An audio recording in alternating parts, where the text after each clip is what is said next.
l'avez compris, nous sommes chez Michelin, à Clermont-Ferrand. Michelin qui fournit les pneus à toutes les équipes de LMP1. Et le pneu occupe une place centrale avec la nouvelle réglementation, car sa largeur va être réduite. Objectif, bien sûr, économiser du carburant. Bonjour Pascal. Bonjour Fred. C'est ici que ça se passe? Eh oui, bienvenue chez Michelin. Alors là, on est sur un pneu 2014. C'est ça. Et là, on a un pneu de l'année dernière. Ah oui, il y a un écart important. Hein. Presque 5 cm, ouais. 5 cm. Ouais. Mais alors, est-ce qu'on arrive, avec un pneu qui a 5 cm de moins en largeur, à avoir la même performance et notamment la même tenue de route? C'est tout le but, en fait. Alors, c'est pas évident, puisqu'on a moins de gomme au sol maintenant. Et il va falloir, à travers un nouveau développement de pneus, trouver la façon de donner autant de grippe et autant d'efficacité à la voiture. Mais alors, la solution, ça passe par quoi? C'est le bon mélange dans la gomme? C'est quoi exactement la solution?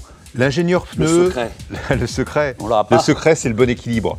L'ingénieur va pouvoir jouer avec les matériaux, bien sûr, le squelette du pneu, ce qu'on appelle l'architecture, les angles des nappes qu'on va utiliser, et puis la forme du pneu. C'est rond de ce côté-là, mais ici, c'est plus ou moins plat.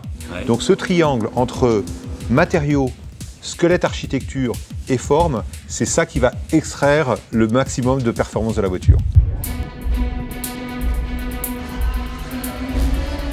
Les LMP2 ont déjà des pneus qui sont moins larges. Est-ce que vous êtes reparti du modèle LMP2 pour travailler là actuellement ou... Non, en fait, dans le cas des prototypes, LMP1 et LMP2, c'est quand même très différent.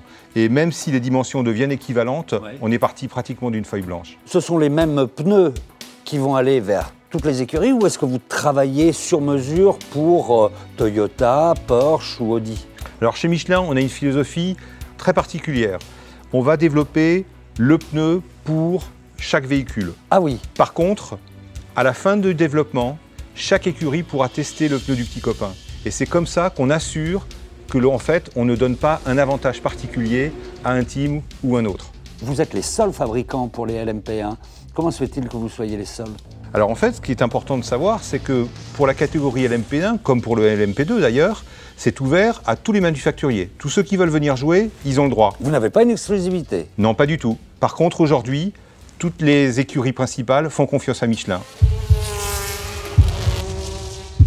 Bon, et si on en revient à la course, Pierre, l'objectif bien sûr pour les équipages sera de passer le moins de temps possible dans les stands. Une inconnue cette année, Fred, avec ce double système hybride, c'est comment les pneumatiques vont supporter ce surcroît de puissance. On sait qu'il y a un seul pistolet pneumatique pour changer les 4 roues après un plein de carburant ou une éventuelle intervention mécanique. Du coup, la durée des arrêts au stand peut se prolonger. Il est donc capital de préserver la longévité des gommes sur plusieurs relais. Au Mans, on sait qu'on ne peut pas gagner la course dans les stands, mais on peut la perdre.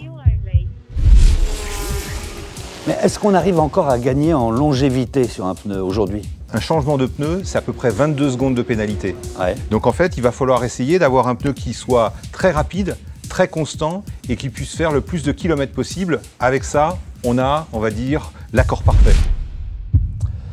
Bon, la prochaine fois, on s'intéresse au carburant, mais tout de suite, on va tester le dernier pneu Michelin. C'est parti, Pascal? On y va, Fred. Allez, c'est parti. C'est parti. Allez.